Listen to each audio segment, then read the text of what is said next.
atividade bate pronto, mais um painel, melhor, mais 3 painéis, sigamos para mais uma rodada, portanto, de atividades. Senhoras e senhores, aqui no palco 1, nós vamos convidar com muita alegria, que é o palco Atalaia. Teremos o painel RPPS, sustentável, avaliação atuarial e caminhos para o equilíbrio financeiro, abordando a avaliação atuarial como ferramenta essencial para a sustentabilidade dos regimes próprios da Previdência Social. É com muita alegria que convidamos ao palco o moderador José Luiz Barreto, conselheiro do Conselho Federal de Contabilidade.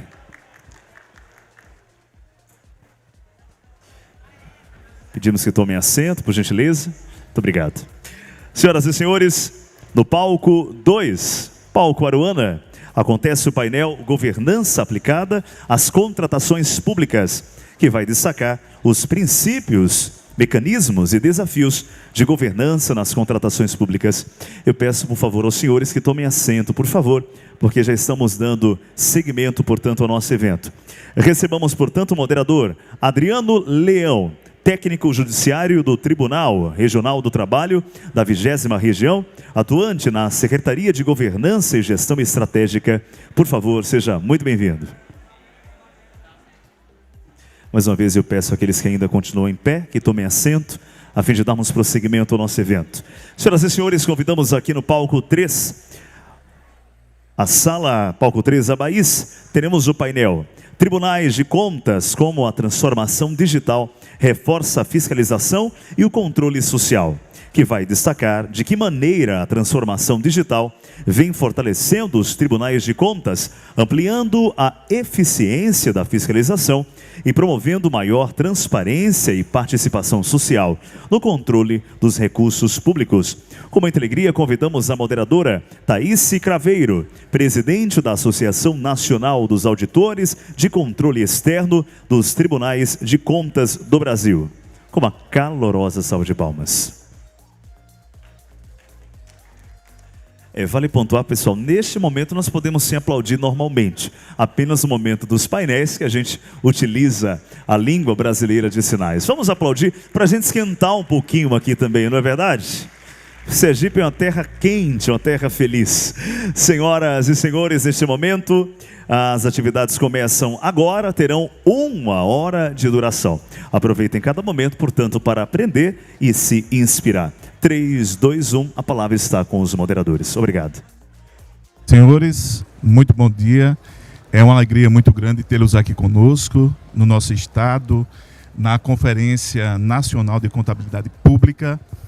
E espero que vocês aproveitem bastante esse momento, interajam bastante, formem e fortifiquem suas redes. O nosso próximo painel vai tratar do tema Governança aplicada às contratações públicas. E para falar sobre esse tema, nós vamos contar com a participação do palestrante painelista Marcos Alcântara. Marcos Alcântara é servidor público do Poder Judiciário há quase 30 anos. Ele é especialista nessa temática, na parte de licitação, e claro, não poderia deixar de ser, contador. Então, com vocês, e sem mais delongas, o nosso painelista, professor Marcos Alcântara. Obrigado, amigo Adriano.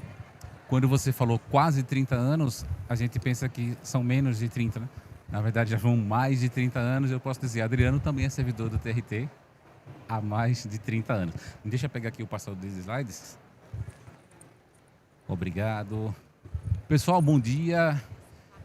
Sejam todos muito bem-vindos a Aracaju. Aqueles que estão aqui, é sempre uma alegria revê-los, é sempre uma alegria renovada estar nos eventos do Conselho Federal de Contabilidade. Muito obrigado, presidente Aécio Júnior e todos os demais contadores, todos os demais aqui presentes.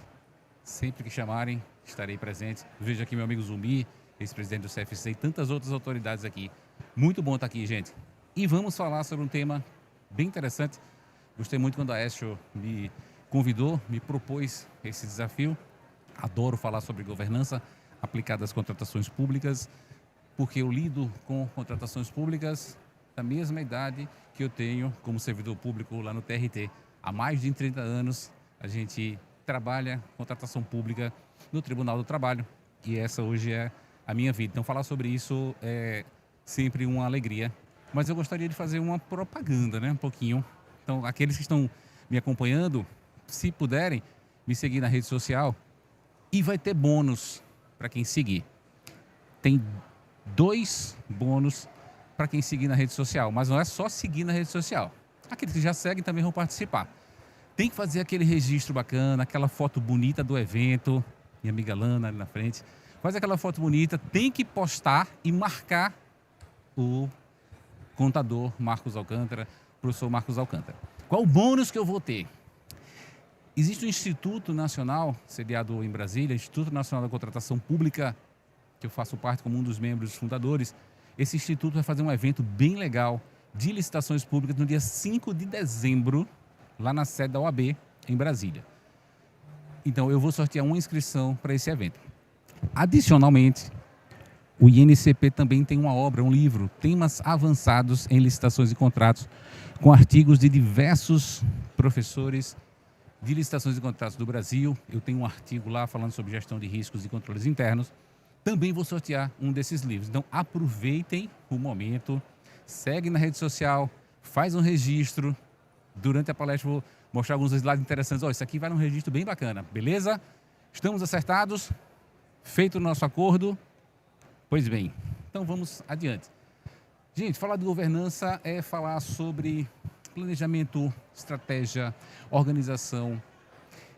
Quando alguém me pergunta assim, por vezes meus filhos, às vezes os sobrinhos, perguntam assim, pai, você vai falar sobre o que nesse evento tão importante? Vou falar sobre governança.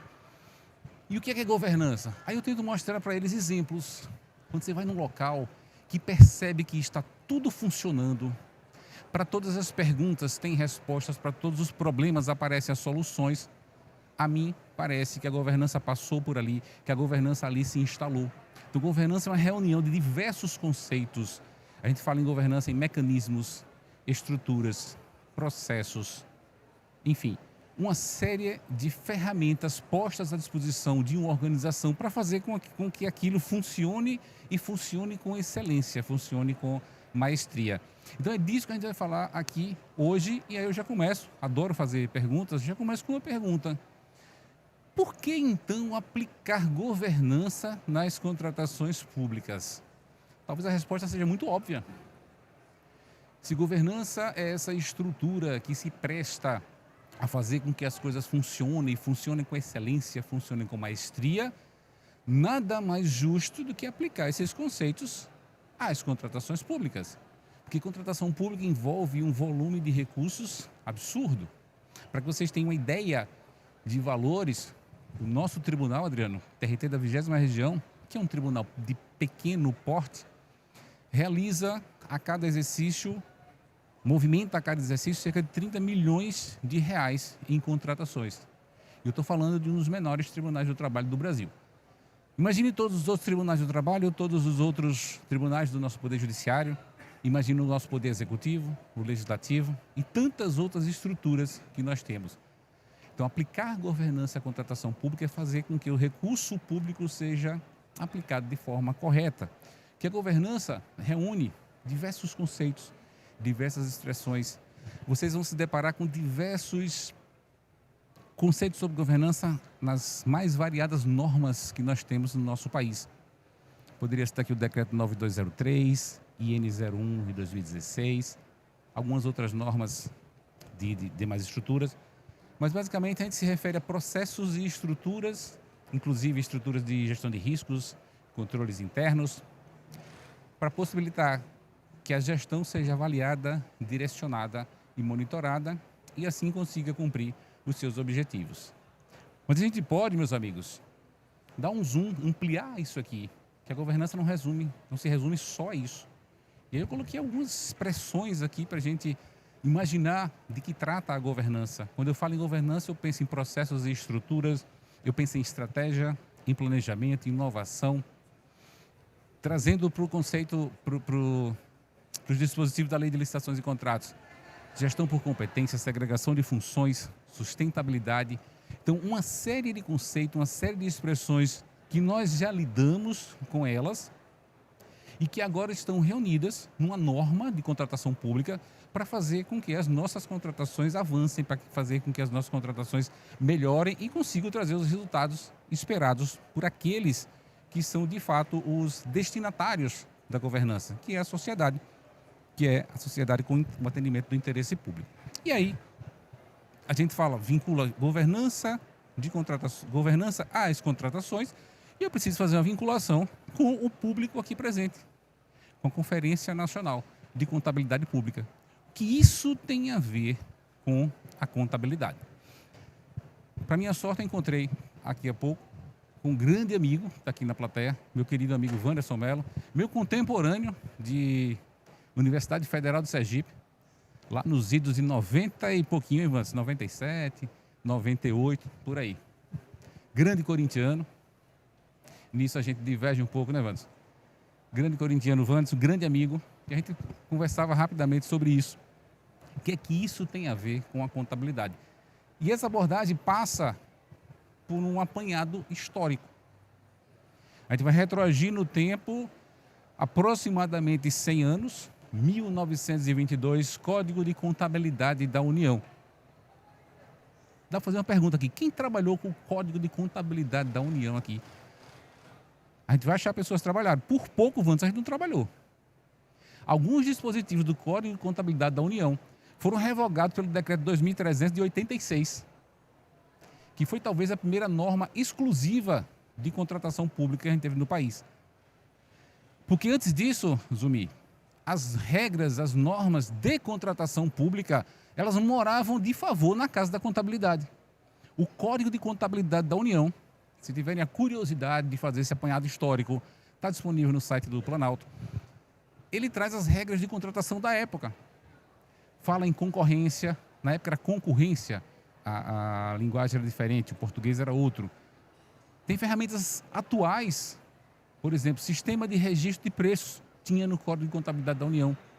A ideia de contratação por preço de mercado, estava lá no Código de Contabilidade da União. Então as regras de contabilidade moravam, de favor, na Casa da Contabilidade.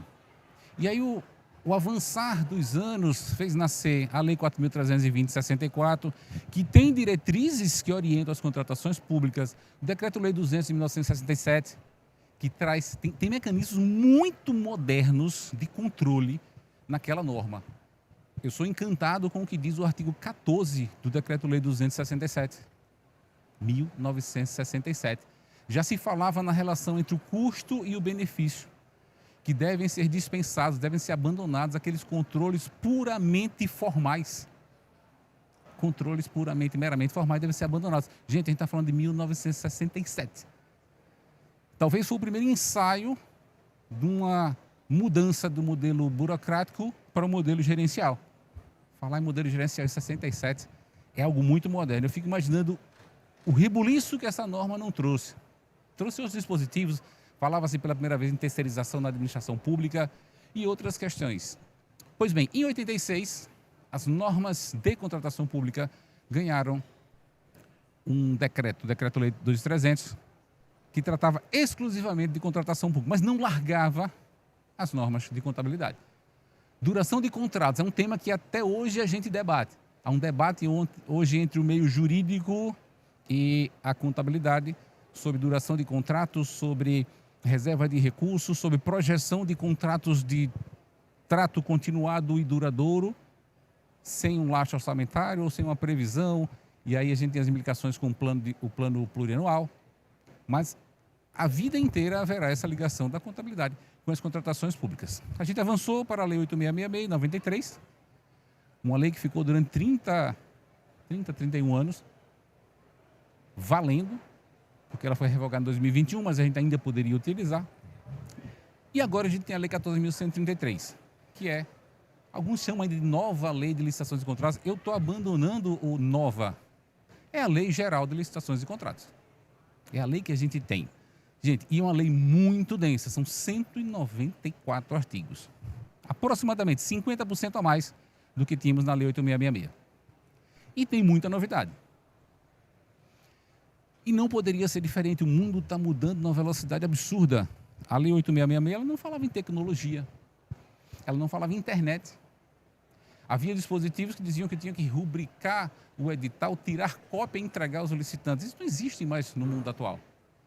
Então a gente precisava sim de uma lei moderna, de uma lei que inaugurasse ou que reforçasse essa transição do modelo burocrático para o modelo gerencial. E aí a gente começa a falar sobre governança das contratações. Meus amigos, essa lâmina que aqui está, ela vai ser repassada algumas vezes durante a nossa apresentação. Mais 8 vezes, né, Adriano? Pelo que a gente combinou lá. Mais 8 vezes a gente fala sobre isso aqui. A governança está sediada, ela está implantada na Lei 14.133, no parágrafo 1 do artigo 11. Mas, obviamente, ela está espalhada, espraiada, talvez esparramada durante toda a lei, dos seus 194 dispositivos, há ou haverá alguma menção, ainda que indireta, à necessidade de se aplicar a governança às contratações. E o parágrafo único aqui, para mim, é crucial. Ele direciona quem deve implementar a governança, o que é que se precisa implementar na governança, para que eu preciso implementar e qual é o resultado que se espera. Então, eu vou abordar esse dispositivo pedaço por pedaço daqui a pouquinho. Mas é de se perguntar, e o Tribunal de Contas da União fez essa pergunta que está aqui na tela: como está a implementação da Lei 14.133 na administração pública brasileira? E o TCU abriu um processo lá em 2022, distribuiu questionários para diversos órgãos da administração pública, quem quis participou, diversos municípios, estados, a administração pública federal, dos mais variados órgãos. Se não me engano, a gente respondeu lá no TRT também esse questionário, que criou o índice, o IMIL, Índice de Maturidade da Implantação da Lei 14.133. Esse processo do TCU já gerou 3 acordos, o terceiro foi o que arquivou o processo, mas 2 acordos bem interessantes trouxeram e revelaram algumas fragilidades e apontaram alguns caminhos para a administração pública. Esse é o IMIL, estratificado por estado, município e governos estaduais. Ele tem 5 etapas. O primeiro, inadimplente. É curioso, quando eu vi, eu digo, ué, inadimplente, alguém deixou de pagar algo. Na verdade, o inadimplente é aquele que recebeu o questionário e não respondeu. Alguns órgãos federais e algumas entidades municipais. Aí tem o insuficiente, a gente vê na esfera municipal 67%. Tem o básico, os estados têm 82% no básico. Intermediário, a administração pública federal está com 39%. E o avançado, quem tem mais órgãos públicos na categoria do avançado, que pega mais de 95% da implementação, tem 7,1% no federal e 0,1% nos municípios. Então é um dado interessante para a gente analisar. Poxa, Marcos, você olhando, se deparando com esse gráfico, com esses números, o que é que te parece? Me parece que está fluindo. Será? Puxa, 67% insuficiente. Gente, a gente precisa entender que para implementar todos esses processos e estruturas não é fácil. Até não muito tempo atrás, a gente, para fazer uma contratação pública, Zumi, você definia o que queria, especificava minimamente, definia o preço e lançava no edital. Hoje a gente passa por uma fase muito densa de planejamento. Formalizar a demanda, fazer estudo preliminar, termo de referência, mapa de risco. Pessoal, análise de risco, né, o que está na lei, mapa de risco é o documento que materializa. Fazer análise de risco é algo que, se de um lado eu posso dizer a vocês que todo mundo faz, quem botou um despertador para acordar hoje fez um mapa de risco. Se eu tenho um cronômetro na minha frente correndo aqui, eu estou fazendo gerenciamento de riscos. Se Adriano está com o despertador ali para as 12h30, ele está gerenciando risco. A gente faz no nosso dia a dia. Mas trazer isso para um processo de contratação, aí é o nosso desafio. Isso é desafiador. E, infelizmente, eu vejo muito processo de contratação na minha instituição, de colegas servidores públicos que me consultam, lá no ERPAC, no escritório lá que a Deise hoje comanda, que é sócia do Aécio. A gente vê muito processo. Infelizmente, eu vejo que o pessoal está banalizando a análise de riscos. Riscos mais comuns que nós vemos nos processos. Risco número 1, o processo demorar. Controle para isso, fazer o processo mais rápido. Poxa, isso é muito óbvio. Então a gente precisa aprofundar esses estudos. Então eu não vejo com tristeza, eu vejo com esperança. Alguém está fazendo. Se eu percebo que está no nível insuficiente, mas tem alguma coisa, o insuficiente acho que vai de 0 vai até 0,56, se não me falha a memória. Então, já há algo, já há uma estrutura. Precisa só botar isso para andar. E o TCU trouxe algumas orientações bem interessantes. Pois bem, o tribunal tem 2 acórdãos nessa linha. O primeiro, 2154/2023, ele destacou 3 pontos que eu trouxe para cá. O primeiro, ele abordou a grande quantidade de regulamentos da Lei 14.133 presentes em diversos municípios. Esse recorte aqui é dos municípios. Porém, esses regulamentos se preocuparam com questões do dia a dia do processo de contratação. Esses regulamentos não tratam, por exemplo, da regulação do fluxo dos processos, não traz matriz de competências. De fato, são novidades que talvez não fosse a realidade de muitas estruturas da administração pública antes da Lei 14.133. E são aspectos essenciais para a governança. O TCU apontou ainda que há alguns entraves na alocação de questões estruturais da governança, ausência de desenvolvimento de política de gestão sistêmica de pessoas, ausência de instrumentos de macroplanejamento e baixa adesão às ferramentas tecnológicas. Aqui no estado de Sergipe, a grande maioria, dá até para falar que a quase totalidade dos municípios ainda usam processos físicos, não aderiram ao processo eletrônico. Eu sei que essa é uma realidade que vai passar, estamos em transição, mas a gente precisa acelerar isso. O TCU no acórdão seguinte ele traz um alerta e traz um direcionamento. E um outro ponto que afeta muito a minha área, hoje eu dirijo a unidade de auditoria interna do TRT, o TCU percebeu que nos questionários distribuídos não havia uma diferenciação das atividades da segunda linha de defesa, como diz a Lei 14.133, para a terceira linha de defesa. Em muitas estruturas não há a atividade de auditoria interna. Há apenas o controle interno. O controle interno é a unidade de segunda linha de defesa, tal qual o órgão de assessoramento jurídico, que presta essa assessoria, que dá o suporte àqueles agentes que estão na primeira linha, o pregoeiro, o agente de contratação, o fiscal do contrato. Mas não há uma auditoria, não há unidade de auditoria interna em diversas estruturas da administração pública municipal. A gente percebe isso também nos estados. O pessoal tem estado da nossa federação que não tem controladoria. O estado da Bahia, por exemplo, não tem a controladoria geral do estado, como tem na maioria dos outros estados. Então, a gente precisa também investir em estruturas de controle. Adriano, nesse acordo, o TCU ele investigou 4 áreas: governança, planejamento, fortalecimento de controles e uso de ferramentas de tecnologia. Foram 4 áreas investigadas que levaram às notas que a gente acabou de ver. O segundo acordo do mesmo processo é o 1917, e nesse acordo o TCU trouxe recomendações para o Ministério da Gestão, Inovação e Serviços Públicos. Eu destaquei 2 delas aqui. A 9.1.1, que é incrementar a utilização do plano de contratações anual pelos entes subnacionais. Entes subnacionais, entendo estados e municípios. Particularmente eu não gosto dessa expressão, entes subnacionais, mas está no acórdão, precisei destacar aqui.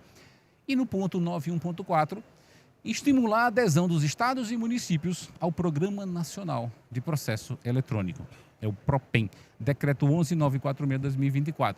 A ideia é que os estados e os municípios usem ferramentas eletrônicas para terem os seus processos. E aqui a gente não está falando, Adriano, de contratação eletrônica, não é a ferramenta do pregão eletrônico. Isso está todo mundo fazendo. É o processo administrativo. Gente, isso é de uma serventia absurda. Me espanta que ainda os tribunais de contas, talvez até o Ministério Público, não tenha cobrado essas estruturas. Eu fico imaginando, meus amigos do Tribunal de Contas aqui do estado de Sergipe precisam fazer diversas visitas aos municípios. Tudo bem que alguns desses dados, Júlio, já são informados ao Tribunal de Contas via sistemas. Mas imagina se o tribunal daqui tivesse acesso ao processo de contratação. Vamos além. Imagina se qualquer cidadão pudesse acessar qualquer processo de contratação pública no Brasil. Talvez fosse esvaziar os memes de rede social. Porque eu tenho essa mania. Saiu um escândalo na contratação no órgão público tal. Se me interessa, eu vou lá no processo. Se o órgão assim disponibilizar. Então seria muito interessante que todo mundo usasse. E aí a gente fortalece o controle social, fortalece a transparência. Isso é maravilhoso. Então o TCU, com muita propriedade, fez essa manifestação ao Ministério da Gestão e Inovação e Serviços Públicos para estimular a utilização. Há sistemas públicos, tem o SEI, o Conselho Federal de Contabilidade utiliza o SEI, que é um sistema fantástico, produzido pela Justiça Federal da 4ª Região. E há também no mercado diversas ferramentas de tecnologia privadas que podem ser contratadas para isso. Então, se eu posso dar uma sugestão para vocês, façam adesão a esses sistemas eletrônicos. Porque assim fazendo, a gente fortalece essa necessária transição do modelo burocrático da Lei 8666 para o modelo gerencial da Lei 14.133. Já tivemos diversas diretrizes para isso, diversas normas. Aí eu passo pelo plano diretor de 95, a emenda constitucional 19, que trouxe o princípio da eficiência, o acórdão 2622 de 2015, que eu vou reportar daqui a pouquinho, a IN 01/2016 e o decreto 9203. Todos eles tratando de alguma forma sobre governança, todos eles reforçando essa necessidade da transição, daquele modelo burocrático excessivamente controlador para um modelo mais focado em resultado, que é o chamado modelo gerencial. E quantos controles, né, que a gente tem na administração pública? Adriano é meu colega servidor, meu vizinho de sala, inclusive, dirige a Secretaria de Governança e Gestão Estratégica do TRT. E Adriano, quando realiza uma viagem a trabalho, Adriano precisa trazer o cartão de embarque para provar que ele viajou. Gente, que controle absurdo esse. Alguém em sã consciência, imagina, Zumbi, que eu vou viajar a Brasília para um evento do tribunal, vou voltar de carro, a pé, de bicicleta, para economizar a passagem. E pior, gente, eu vou viajar amanhã. Vou lá para a sua terra, vou para o Rio Grande do Sul, para Pelotas. Já estou com a minha passagem. Meu cartão de embarque está aqui no celular. Eu não viajei. Então, um documento que prova que eu viajei antes de eu viajar, ele não existe. Ele não se presta para essa finalidade. Mas o nosso país é um país desses controles, que a gente às vezes para e pensa, é para isso mesmo? Pergunta aqui para todo mundo, de que serve um título de eleitor? Se eu não posso votar com ele, Júlio. Você vai na sessão eleitoral com o seu título de eleitor, não pode votar, por quê? Porque ele não tem foto. Aí eu preciso mostrar também a carteira de identidade, porque tem a foto. Mas se eu for só com a carteira de identidade, eu voto. Aí eu pergunto, para que o título de eleitor? Porque o nosso país da burocracia. Eu não tenho ainda 60 anos, mas quando eu fizer 60 eu vou ter meu cartão do idoso. E eu fiquei surpreso quando eu vi que o cartão do idoso tem data de validade. Como se daqui a 5 anos o idoso deixasse de ser idoso. Aí você tem que renovar o cartão do idoso. Gente, isso não entra na cabeça de ninguém. Mas a gente é o país da burocracia.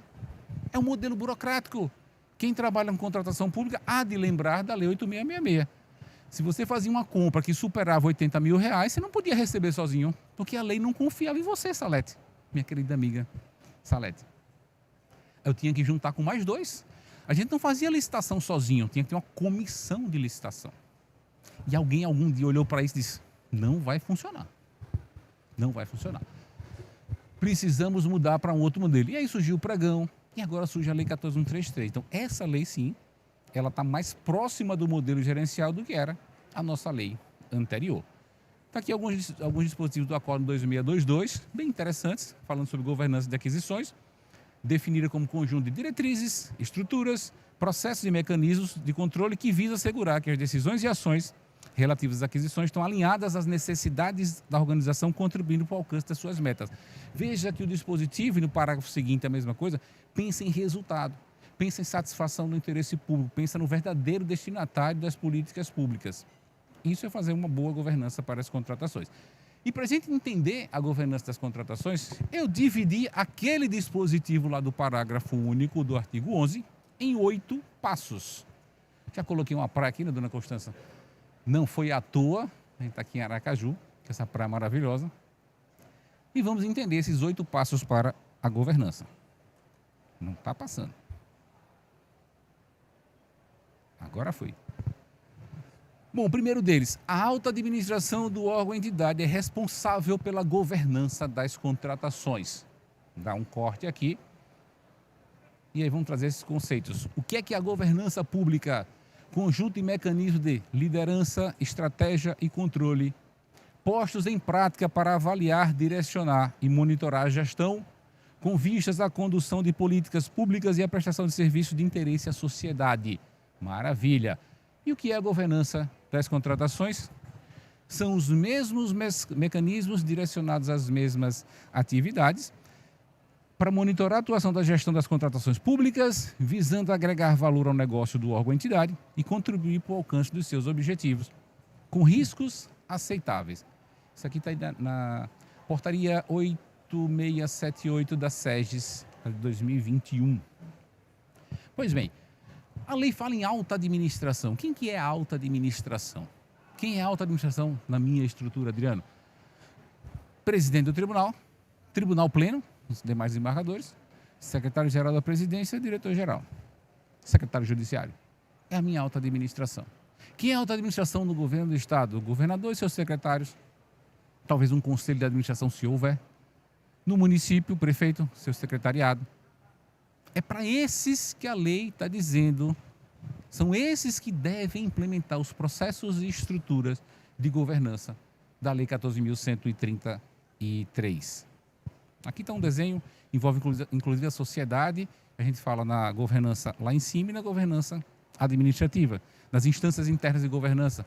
Percebam, a letra está um pouco pequena, mas dá para ver que de um lado e de outro a gente tem a presença da auditoria. Auditoria externa independente, tem também o controle social e dentro do órgão, auditoria interna, que é aquela que acompanha paralelamente a gestão, trocando ideia, colaborando, fazendo as suas devidas avaliações. E a gente tem esse mapa aqui que é muito conhecido, que liga a governança à gestão. A governança vai avaliar, monitorar e direcionar. A governança aponta caminhos, ela aponta a estratégia, ela dá as diretrizes, estabelece objetivos, ações. A gestão vai fazer com que isso rode. A gestão faz girar o ciclo PDCA. Planejar, executar, controlar e agir. E prestar contas à governança. Fazer accountability. Devolver à governança as informações necessárias como resultado daquilo que recebeu, daquilo que lhe foi orientado a fazer. Sob a responsabilidade, sob a batuta, sob o controle da alta administração, a estratégia é um mecanismo que envolve a formulação de diretrizes, objetivos, planos e ações. E aí a gente faz isso girar. Pois bem, no passo 2, esse é mais simples de entender. A alta administração deve implementar. Então, quando eu me deparo com esse dispositivo do parágrafo único do artigo 11, que diz que a alta administração deve implementar processos e estruturas, inclusive de gestão de riscos, que eu me deparo com um colega servidor público e eu pergunto, eu quero conhecer a política de gestão de riscos da sua instituição. Ah, não, aqui não tem isso não. Como assim não tem? A lei não fala que você deve implementar? Ah, não, mas isso é facultativo. Será? Como é que são classificados os atos administrativos? Vinculado, discricionário. Quando a lei fala que eu devo implementar, isso é vinculativo. Isso é obrigacional. Tem que ter. E estou falando só de gestão de risco, tá, Adriano? São diversos processos e estruturas que compõem essa grande estrutura, alguns chamam esse grande guarda-chuva chamado de governança. Passo 3, processos e estruturas, inclusive de gestão de riscos e controles internos. Vocês estão lembrados lá da foto que tem que postar no Instagram para concorrer a um livro, ingresso no evento. Esse slide é bom de postar, porque eu homenageei meu querido amigo Paulo Alves, o nosso mestre da governança, que me deu muita dica para eu estar aqui hoje com vocês, trazendo essa apresentação. E no final vai ter o QR Code de novo, tá? Quem não fez a leitura. Gente, Paulo Alves tem essa frase, quem já ouviu um palestra do Paulo, certamente ele coloca essa frase, ele tem uma caneca com essa frase, onde há objetivos, há riscos. E uma vez nós fomos convidados a escrever, a participar da elaboração de um livro para falar sobre a LGPD no setor público, da editora Fórum, coordenado pelo amigo Rodrigo Pironte. E a gente falou sobre controles internos na LGPD. E eu digo, Paulo, vamos fazer uma dobradinha daquela sua frase. É fato que onde há objetivos, há riscos. Mas você concorda que nem todo risco precisa ser tratado? Não precisa ter controle para todo risco, somente o risco relevante. A própria IN-SEGES, lá 8678, tratou disso quando definiu a governança pública. Porque tem riscos que são aceitáveis. E a gente fez isso aqui, e a gente tem uma historinha que a gente conta nos eventos, onde a gente divide palco, que é os dois amigos que vão para a balada. Risco e controle são os dois amigos que vão para a balada. Quando um vai, o outro tem que ir. Tem risco, o controle vai junto. Mas quando um vai embora, quando o risco vai embora, o controle tem que ir junto também. Porque senão fica lá o controle sozinho, sem risco. Então, não tem risco, não precisa ter controle. Tá? Então, quando a lei fala na criação em processos e estruturas, inclusive gestão de risco, ela está falando sobre isso, em gerenciar o risco. O Decreto-Lei 200, lá de 67, já fala sobre isso. Eliminar controles meramente formais ou aqueles cujo custo seja consideravelmente maior do que o benefício que ele vai nos trazer. E aí, a título de direcionamento, porque vocês já viram que vocês devem implementar, quem está na administração pública deve implementar essas estruturas, a portaria SEGES 8678 traz 9 instrumentos de governança. E aí ele fala em plano de contratações, plano de logística sustentável, gestão por competências, gestão de riscos e controle preventivo. Isso aí para mim é o básico. Poxa, Marcos, é muita coisa. É. E se você começar alguma coisa que você já tem? Eu tenho certeza que todos os colegas aqui que representam algum órgão da administração pública têm plano de contratação anual. Talvez alguém me diga assim, Marcos, tem não, eu digo, tem. Se tem orçamento, Salete, tem plano de contratação.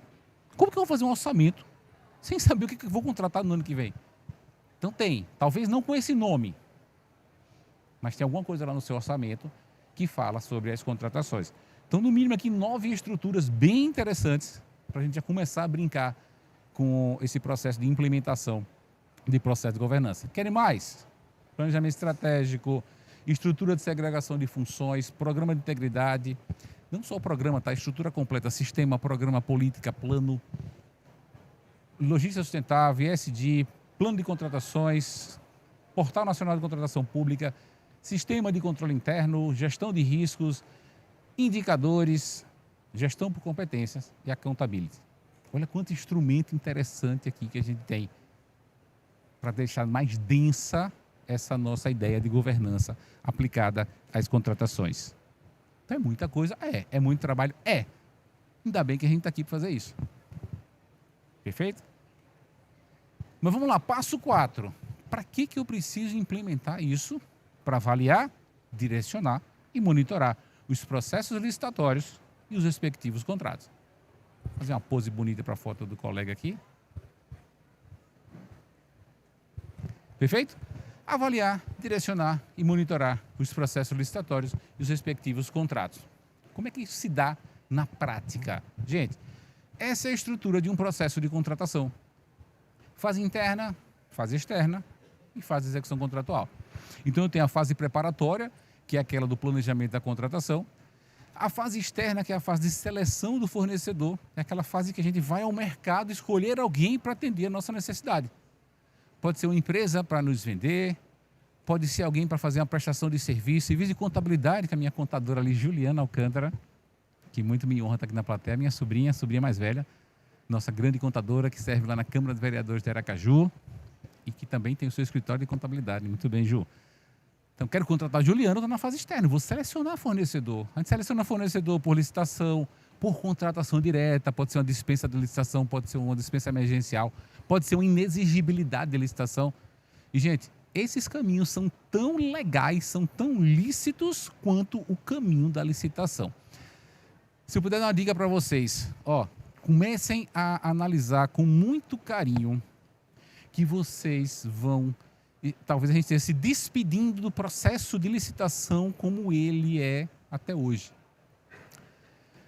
Se a gente fizer um apanhado de quantas licitações eu fazia no órgão público onde eu sirvo, no passado e agora, a gente vai perceber uma diminuição da quantidade de licitações.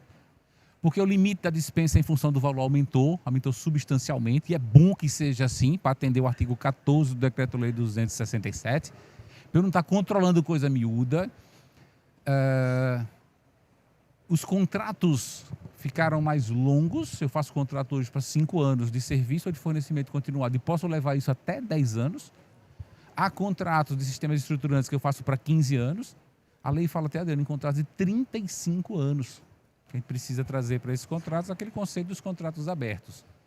Então vamos começar a acostumar com a ideia de que contratação pública está mudando, Júlio, e vai mudar mais ainda. O Senado aprovou o SIC-X, estou na dúvida se é SIC-X, se é SIX, que é uma ferramenta tecnológica de aquisição da administração pública, tal qual a gente tem os portais hoje, tipo Amazon, Magazine Luiza. Então, no modelo de hoje, se eu quero comprar caneta, caderno e outras coisas, eu abro um processo de contratação. A depender do volume, eu faço uma licitação. A ideia do SIC-X é que existe uma plataforma onde os fornecedores se cadastram, eles se credenciam, tá? Vamos usar o credenciamento para isso, e eles vão expor os seus produtos. E eu quero comprar, eu vou nessa plataforma diretamente, eu clico, boto lá no meu carrinho e compro. Já há alguns ensaios desse modelo aqui no município de Jaboatão dos Guararapes, por exemplo. Eles reduziram o processo de contratação de 90 dias para 9 dias. Puxa, que legal. 90% de redução. Estou falando de compra de caderno, Adriano, caneta. Agora, imagina isso para você comprar um medicamento no hospital. Se comprar uma estrutura de suporte na área educacional, na área de eventos, em qualquer área, porque quando a administração pública se propõe a contratar algo é porque está precisando. Não é isso, meu presidente Aécio? Então comecem a analisar um mundo com menos licitações do que a gente tem hoje. E isso não é ruim. Não é ruim. Vocês percebem até, eu sou um estudioso da área, começo a perceber de algum tempo o desligamento dos órgãos de controle para essa necessidade de licitar tudo a todo instante. Havia uma verdadeira paixão do Tribunal de Contas da União por realizar licitações. Tinha que realizar a licitação todo ano. Você não pode contratar empresa de passagem aérea para um contrato de 5 anos, tem que fazer exumir todo ano. E todo ano era aquela batalha na licitação para conseguir a mesma coisa. Alguém que faça a intermediação da passagem aérea. Às vezes você estava com um prestador de serviço sensacional, mas tinha que acabar o ajuste com ele e fazer uma nova licitação. E não ganhava nada com isso, às vezes perdia a qualidade. Com o passar do tempo, o próprio Tribunal de Contas disse, quer saber? Vamos começar a fazer contrato longo? Vamos fazer contrato para 5 anos, direto. E agora a Lei 14.133 acabou e descolou um pouco aquela regra, que era muito próxima à regra orçamentária, de você encerrar todos os contratos no final do exercício financeiro. Agora há exceções e a gente pode fazer sim. Especialmente aquelas demandas do nosso dia a dia, são aquelas necessidades para que a administração consiga funcionar. Veja, por que eu tenho que todo ano ir atrás de alguém para fornecer combustível? Todo ano ir alguém para lavar os veículos, para comprar água mineral. Já joga um contrato para 5 anos e prorrogando vai para 10. Aí a gente conseguiu um milagre agora no TRT. Licitação de café. Compramos por licitação um café bom. Eu não conhecia a marca, me parece assim, Encanto, Talento, do interior de São Paulo. Excelente. É tão bom que eu fiz um elogio na ouvidoria aos colegas da diretoria geral e da área de licitações. Contrato para 5 anos. A gente está rezando que o café deslanche. Que a gente fique 5 anos com esse café, porque já estamos projetando uma prorrogação para mais 5 anos. Eu acho que eu me aposento tomando aquele café, Adriano. Estou projetando isso. Tomara, tomara. Isso é maravilhoso, isso é maravilhoso.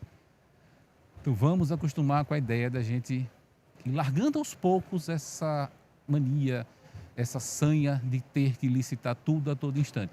Perfeito? Então eu preciso aplicar a governança aqui na fase interna, ter uma boa estrutura de planejamento de contratação, produzir bons artefatos de planejamento, fazer de fato o estudo técnico preliminar, definir o objeto que me atende.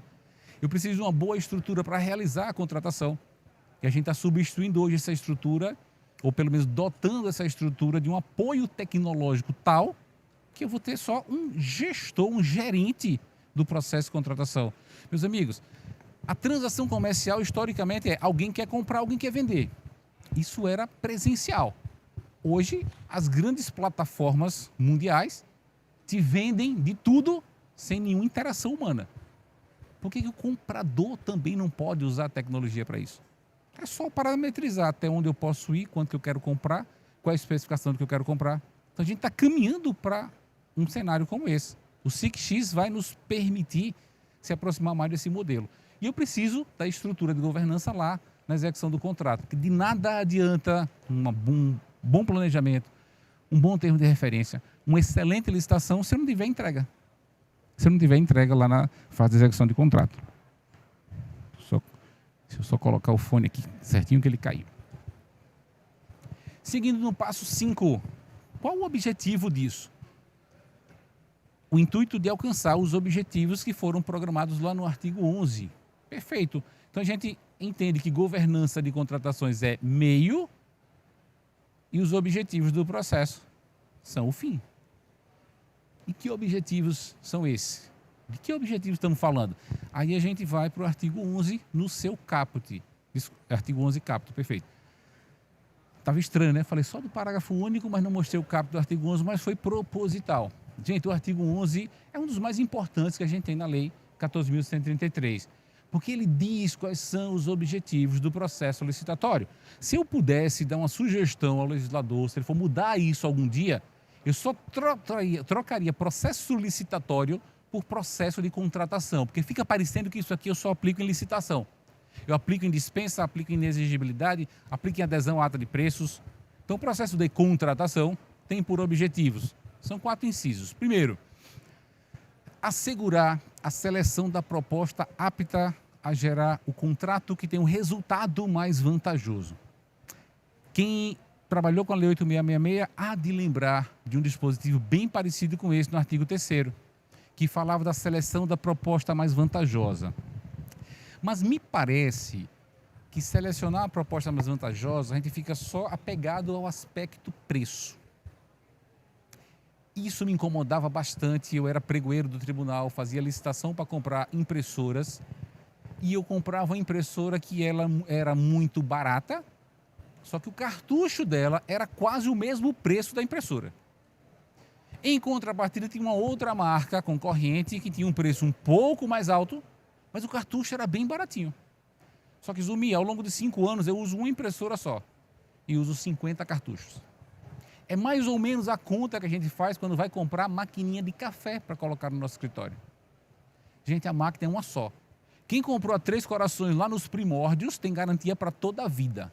Essa minha foi toda remodelada agora, gratuitamente pela assistência técnica da 3. Eu compro uma máquina só, deve ter mais de 10 anos minha máquina. Eu não sei quantas cápsulas eu já consumi. Acho que em média eu consumo umas 3 cápsulas de café por dia. Vamos colocar aí, vamos diminuir os dias úteis. Vai estar café pra caramba, uns 500 cápsulas de café por ano. 5.000 cápsulas ao longo dos 10 anos de máquina de café. Eu comprei a máquina que era um pouquinho mais cara. Só que a cápsula dela, vez por outra, eu encontro aí por R$12 a caixinha com 10. Tem máquina bem mais barata. Só que a cápsula vai lá para cima. Então essa é a ideia de selecionar a proposta que traga o resultado mais vantajoso. E não o preço, a menor expressão monetária naquele dia da licitação. A licitação também se destina, o processo também se destina a assegurar tratamento isonômico e justa competição. Esse é o objetivo mais facilmente atingido na lei de licitações. Por quê? Porque o mercado regula. Se seu processo não tiver a justa competição, Adriano, no outro dia tem impugnação batendo na porta. Tem uma demanda judicial. Isso aqui é mais tranquilo. O terceiro é muito a cara de processo de contratação. Evitar sobrepreço, que é pagar por um produto, serviço ou obra, um valor que está acima ou consideravelmente acima daquele que é praticado no mercado. Evitar preço inexequível, que é aquele preço que está muito lá embaixo. Gente, você não faz o contrato. Não é que a gente não possa comprar barato, viu, Julinho? A gente pode comprar barato, mas eu não posso comprar por um preço que eu olho e falo, como é que você vai cumprir isso aí, meu amigo? Não dá. Então, é preciso afastar isso. E a gente precisa também evitar o superfaturamento, que é o sujeito que não entrega e cobra. Entrega com a qualidade lá embaixo, com a quantidade a menor e vem cobrar. Como que eu faço com a governança para acabar com esses problemas? Eu implemento estruturas de gestão de contratos, por exemplo, um bom processo de pesquisa de preços. E, por fim, tópico 4, incentivar a inovação e o desenvolvimento nacional sustentável. Isso é desafiador. Mas a gente tem uma estrutura bem interessante, Adriano, no tribunal, que é o nosso laboratório de inovação, que ele serve para o tribunal todo, área judiciária, área administrativa, e já saíram excelentes ideias de lá. Seguindo, tópico 6, promover um ambiente íntegro e confiável. Aqui a gente fala em integridade. Na implementação de todo o sistema, da integridade como um todo, eu preciso ter um sistema de integridade, um programa de integridade, política de integridade, plano de integridade. Se vocês quiserem, já que está todo mundo me seguindo lá no Instagram, eu postei agora há pouco, antes de vir para cá, a cartilha de ética e integridade do TRT da 20ª região.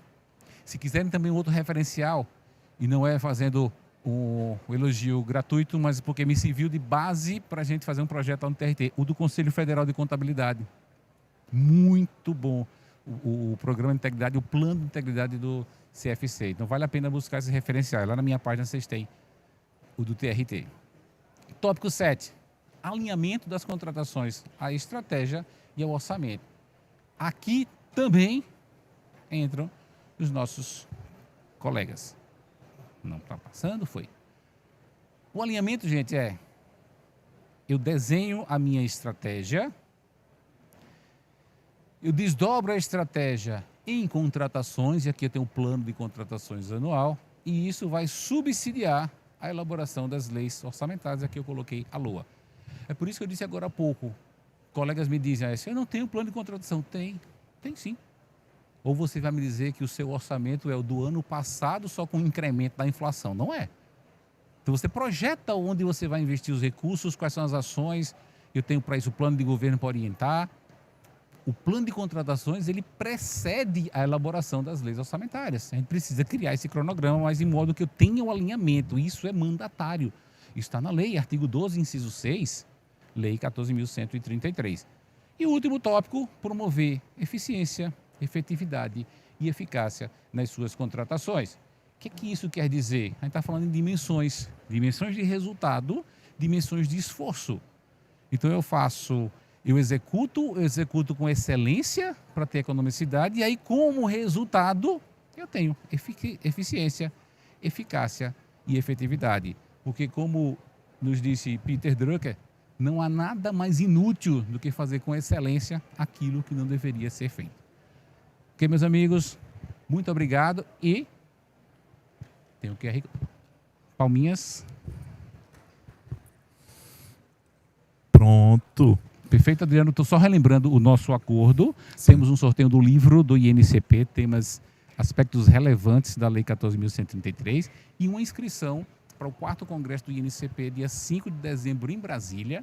Vou sortear lá, tem um convite já para o CFC, para a turma de lá participar. Acho que vocês foram ano passado também, estaremos lá em Brasília. Perfeito? Vou passar a palavra para o meu amigo aqui, Adriano, meu moderador. Me considero a pessoa mais moderada da vida, porque tem a Adriana aqui ao meu lado. Meus amigos, minhas amigas, muito obrigado pela atenção. E antes do encerramento, queria só ter uma ideia. Quem é que está aqui conosco, só para eu ter uma ideia, aqui nesse campo? Tá certo. Lígia, é você aí? Pronto, minha gestora está ali também, né, me avaliando aqui presencialmente. Muito bem. Mas já que nós estamos numa Conferência Nacional de Contabilidade Pública, é inevitável nós refletirmos o seguinte. Veja, professor, e também gostaria de contar com a participação de vocês, da plateia. Na sua avaliação, Marcos, sendo a governança esse mecanismo muito bem explanado por você, de liderança, estratégia e controle, em que área você percebe que a contabilidade, né, poderia, de certa forma, contribuir com mais intensidade para o fortalecimento da governança? Quando você pergunta, Adriano, em que área a contabilidade pode exigir, talvez seja a pergunta mais fácil que tem. Se você disser assim, em que área a contabilidade não pode nos ajudar, aí eu teria grande dificuldade. Porque quando a gente fala em estrutura, a contabilidade me dá essa estrutura. O orçamento é uma base estrutural para tudo que a gente tem de contratação. Então, quando a gente pensa no contador público, na administração pública, e quando eu falo sobre isso, eu lembro só dos meus colegas lá do Tribunal. O Aécio conhece muitos deles lá, o Hélio Fábio, que te mandou um abraço, o Wellington, que aposentou há pouco tempo. Eles são o nosso suporte. Qualquer contratação, a gente tem que interagir com os colegas da contabilidade, que eles fazem o controle lá do orçamento. Lembro, há muito tempo atrás, quando a gente gastava muito pouco com manutenção de veículos, nossa frota sempre foi uma frota nova, e lá pelas tantas, um dia a gente estava se aproximando de estourar o limite da dispensa. Mas assim, aproximando, o limite era 8 mil, eu estava com 6 mil lá no mês de setembro. A contabilidade já tinha feito a projeção daquilo e disse, se continuar no mesmo ritmo, a gente vai fracionar a despesa. Então, esses controles, não só esse, obviamente, e outros, a própria construção do processo, aquele alinhamento da estratégia, e aqui eu tenho a estratégia ao meu lado, a Adriana da Secretaria de Governança e Estratégia do Tribunal, A estratégia se desdobra num plano de contratações que alimente e oriente a elaboração das leis orçamentárias. Então, a gente tem essa participação da contabilidade a todo instante. Eu tenho uma percepção, não sei o que vocês acham, mas eu me acostumei a ser aquela pessoa que trabalha nos bastidores. Tem muito projeto que acontece no tribunal, muita coisa que o tribunal entrega à sociedade, e eu consegui participar daquilo ali. Eu não tenho nenhum problema do meu nome não estar na placa, na inauguração, não tenho isso. Eu acho que isso é muita cara do contador, especialmente aquele da área pública. É quem viabiliza com que aquilo aconteça. A gente está lá, né, no ERPAC, a gente faz isso a todo instante, todo dia, viabilizando demandas de gestores. A gente está inaugurando agora um serviço lá, a gente está oferecendo a alta administração dos nossos clientes, esse atendimento personalizado. Por vezes o prefeito quer fazer algo, está no seu plano de governo, ele não sabe como isso pode acontecer envolvendo a contabilidade. Será que pode? Eu posso fazer essa contratação? Eu posso fazer aquilo e aquilo outro? Vem para cá, a gente vai conversar com contadores da área pública que vão te orientar. Por vezes a gente emite alertas à gestão, atenção para esse tipo de gasto, atenção para a concentração de gasto em determinado elemento de despesa. Eu tenho a percepção, quando eu vejo grandes políticas públicas do município, do estado e nacionais sendo lançadas, às vezes com toda pompa e circunstância, um monte de gente, aqueles que estão lá atrás, eu aposto que tem mais da metade de contadores ali atrás, que participaram da construção dessa política. Então, o contador, eu percebo que é esse profissional. O contador, para mim, ele já carrega, ele já traz embutido no seu conceito. É uma pessoa responsável, é estudioso, ele é provocativo, é um cumpridor de regras, é um cumpridor de normas. Quando eu falo, é muito fácil para mim entender integridade, que é o mundo onde eu sempre convivi. Então, eu acho que a contabilidade, Adriano, ela, naqueles 8 tópicos lá do artigo 11, parágrafo único, em todos eles a gente vê a contabilidade ali embutida. Alguns mais diretamente, que fala sobre o alinhamento das contratações às leis orçamentárias, mas outros indiretamente, quando a gente fala em integridade, quando a gente fala em avaliação. Perfeito? Então, imagino que seja nessa linha. Perfeito. Eu, comungo dessa visão do professor Marcos Alcântara, entendo que a contabilidade ela serve de um instrumento que facilita e esclarece a atuação da liderança na tratativa e no estabelecimento das suas estratégias e, a partir disso, fomentar também a terceira dimensão, controle. Então, enxergo também dessa forma, está presente nessas 3 dimensões de forma direta ou indiretamente. Pois não. Adriano, só vou fazer um complemento. Uma certa feita no tribunal, a gente tem lá um comitê de atenção prioritária ao 1º grau e ao 2º grau. E esse comitê é um multidisciplinar. Tem um desembargador, tem juiz, tem representante de servidores, tem representante de magistrados. Inclusive tem eleição, onde os colegas servidores podem participar, Zumi, para compor o comitê. E também tem 2 indicações do comitê que vêm do desembargador presidente do comitê. Pois bem, numa dessas composições, teve a eleição, colegas participaram, foram eleitos. E nas 2 vagas destinadas ao desembargador, ele escolheu quem? 2 contadores. Nosso colega Givaldo, que é o secretário de Orçamento e Finanças, e eu, que na época era controle interno. Então você vê como a gestão ela precisa do contador e ela confia no contador. Muito bem. E para finalizarmos, ainda dá tempo de mais uma? Não, né? Estourou. Eu gostaria de agradecer a todos vocês e dizer que a vida é feita de escolhas. E parabéns por dupla escolha. A primeira de estarem aqui conosco na Conferência Nacional de Contabilidade Pública e a segunda de estar aqui para ouvir esse brilhante painelista. Muito obrigado. E tem um prêmio, né? Também. Sim. Então, Marcos, em nome da coordenação, né? Receba aqui. Obrigado. Obrigado, CFC. Para prestigiar. Obrigado, Adriano. Parabéns, CFC, pela escolha do Adriano. E só prestar conta, pessoal, até 2h30 tá valendo lá a postagem lá da foto, marcando o professor. Eu vou repostar todo mundo, depois eu vou listar quem foi que postou, vou jogar na inteligência artificial para sortear e vou registrar isso num vídeo. E aí eu vou publicar na minha página esse vídeo e vou procurar os agraciados para entregar o livro, hoje à tarde ou amanhã por aqui. Perfeito?